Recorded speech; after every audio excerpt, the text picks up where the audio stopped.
ସାଙ୍ଗମାନେ ତୋରି ପାଇଁ ତୋ ପାଇଁ ସିରିଏଲରେ ଦେଖନ୍ତୁ। ରାମ ଚିକିକୁ କୁହେ ଦେଖିବ ଏ ମେହେନ୍ଦୀର ରଙ୍ଗ ନା ବହୁତ ଗାଢ଼ା ହେବ। ଚିକି କୁହେ ତମେ କେମିତି ଜାଣିଲ? ତମକୁ କ'ଣ ସେ ମେହେନ୍ଦୀ ଆର୍ଟିଷ୍ଟ କହିଥିଲେ କି? ରାମ କୁହେ ନା ନା, ଆରେ ବାବା ମୁଁ କହୁଛି ଶୁଣ, କହି ଚିକି ପାଖକୁ ଯାଏ। ଚିକି କୁହେ ମେହେନ୍ଦୀ ଭଲ କ୍ୱାଲିଟିର, ମୁଁ ଏଥିରେ ଲେମ୍ବୁ ଚିନି ପାଣି ବି ଲଗାଉଛି, ଗାଢ଼ ରଙ୍ଗ ତ ଆସିବ ହିଁ।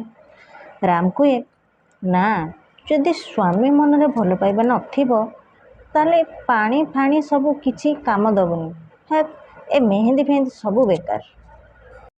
ଚିକି କୁହେ ଆଚ୍ଛା, ତମେ ତ ବହୁତ ଜାଣିଛ, କିନ୍ତୁ ମୁଁ ଜାଣିନଥିଲି କି ଲଭ୍ କୋର୍ସରେ ବି ଏମିତି ଗୋଟେ ସବଜେକ୍ଟ ମେହେନ୍ଦୀ ଅଛି। ତାପରେ ରାମ ଚିକି ପାଟିରେ ହାତ ଦେଇଦିଏ ଆଉ ରାମ ଚିକି କାନରେ କୁହେ କ'ଣ ଖୋଲିକି କହିବାକୁ ପଡ଼ିବ, ଜାଣିପାରୁନ?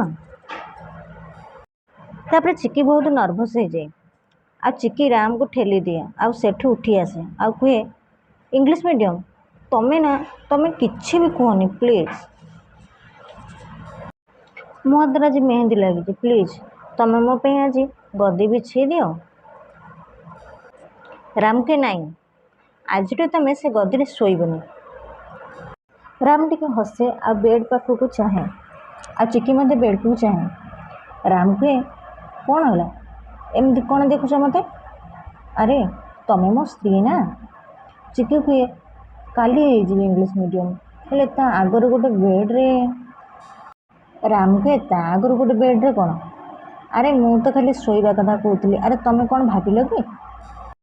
ଚିକି କୁହେ ହେ ମମି। ରାମ କୁହେ କିଛି ତ କହୁଥିଲ ତମେ, ଯେଉଁ ବେଡ୍ କଥା କହିଲ, ତମେ କହିଲ ଗୋଟେ ବେଡ୍ରେ। ହଁ କୁହ କ'ଣ କହୁଥିଲ ତମେ? ଚିକି କୁହେ ନାଇଁ ମାନେ ମୁଁ କିଛି ବି କହୁନଥିଲି। ରାମ କୁହେ ନାଇଁ ମାନେ।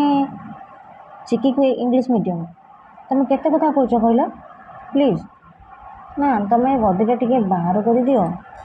ରାମ କୁହେ ନୋ, ତମେ ସେ ଗଦିରେ ଶୋଇବନି। ଚିକି କୁହେ ଆଉ ମୁଁ ଏ ବେଡ୍ରେ ବି ଶୋଇବିନି ନାହିଁ।